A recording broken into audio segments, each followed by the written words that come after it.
Welcome to FN computers. இன்னைக்கு நம்ம WhatsApp tricks பார்க்க போறோம். அதுவும் ஒன்னு இல்ல 3 பார்க்க போறோம். அந்த யூஸ்ஃபுல்லான ட்ரிக்ஸ் என்னன்னு பார்க்கலாம். உங்க போன்ல வாட்ஸ்அப் ஓபன் பண்ணிக்கங்க. ரைட் பாட்டம்ல பிளஸ் சிம்பலை கிளிக் பண்ணிக்கங்க. நியூ கான்டாக்டை செலக்ட் பண்ணிக்கங்க. கண்ட்ரி கோட வந்து யூஎஸ் மாத்திக்கங்க. இப்போ ஒரு ஃபோன் நம்பர் வந்து டிஸ்ப்ளே ஆகும். அந்த ஃபோன் நம்பர் வந்து ஃபோன் நம்பர்ன்ற இடத்துல வந்து டைப் பண்ணிட்டு சேவ் பண்ணிக்கங்க. சர்ச் கான்டாக்ட்ல வந்து நீங்க அந்த ஃபோன் நம்பரை டைப் பண்ணீங்கன்னா சாட் ஜிபிடின்னு காமிக்கும். அதை ஓபன் பண்ணிக்கங்க.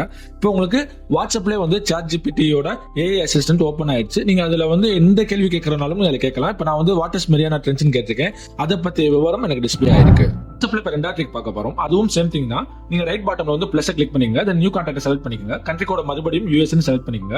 இப்போ டிஸ்ப்ளேல என்ன ஃபோன் நம்பர் காட்டுதோ அந்த ஃபோன் நம்பரை வந்து ஃபோன் நம்பர்ல டைப் பண்ணி சேவ் பண்ணிக்கங்க. நீங்க சர்ச்ல வந்து அந்த ஃபோன் நம்பர் நீங்க டைப் பண்ணீங்கன்னா பெர்ப்ளெக்சிட்டி அந்த ஏஐ அசிஸ்டன்ட் வந்து ஓப்பன் ஆகும். இதுல உங்களுக்கு என்ன டவுட்ஸ் இருக்கோ எல்லாமே நீங்க கேட்டு நீங்க தெரிஞ்சுக்கலாம். நான் வந்து டெல் மீ அபௌட் ஏஐ அப்படின்னு நான் கேட்டிருக்கேன். ஏஐ சம்பந்தமான விவரங்கள் எல்லாமே எனக்கு டிஸ்ப்ளே ஆயிருக்கு. தேர்ட் ட்ரிக் வந்து ஃபர்ஸ்ட் அண்ட் செகண்ட் ட்ரிக் போல சிமிலரான ஒன்று தான். ரைட் பாட்டம்ல உள்ள பிளஸ் கிளிக் பண்ணீங்க. நியூ கான்டாக்ட் செலக்ட் பண்ணிக்கங்க. கண்ட்ரி கோட்ல யூஎஸ் போட்டுங்க. இப்போ உங்க டிஸ்ப்ளேல என்ன ஃபோன் நம்பர் காமிக்குதோ அந்த ஃபோன் நம்பர்ல டைப் பண்ணி சேவ் பண்ணிக்கங்க.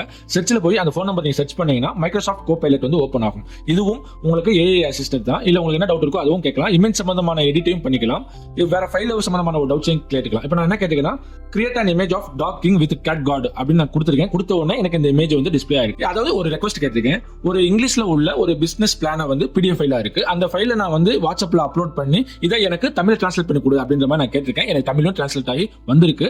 இந்த மாதிரி யூசர்ஸ்லாம் உங்களுக்கும் இருக்கும். இது வந்து உங்க ஃப்ரெண்ட்ஸுக்குமே வந்து ஷேர் பண்ணுங்க. எல்லாத்துக்குமே ரொம்ப யூஸ்ஃபுல்லான ஒரு விஷயமா இருக்கும். Follow me for more videos.